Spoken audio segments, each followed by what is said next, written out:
ஒரு முயல் தற்கொலை செய்து கொள்ள முடிவெடுத்ததாம்.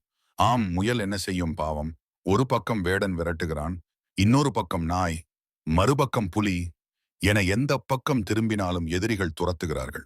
சரி, இனி நாம் வாழத் தகுதியற்ற விலங்கு என்று முடிவெடுத்தது முயல். பின்னர் எப்படியெல்லாம் தற்கொலை செய்யலாம் என்று சிந்தித்துப் பார்த்தது. இறுதியாக குளத்தில் குதித்து தற்கொலை செய்து கொள்வோம் என்று எண்ணி குளத்திற்குச் சென்றது முயல். அப்போது முயலின் வருகைக்கு அஞ்சி அங்கு குளத்தின் கரையில் இருந்த தவளைகள் குளத்துக்குள் தாவின. அதைக் கண்ட முயல் சிந்தித்தது. அட, நம்மையும் பார்த்து பயப்பட இந்த உலகில் உயிரினங்கள் உள்ளனவா என்று ஆச்சரியப்பட்டு தன் தற்கொலை முடிவை மாற்றிக்கொண்டு தைரியத்தை வரவழைத்துக் கொண்டு தன்னம்பிக்கையோடு வாழ ஆரம்பித்ததாம்.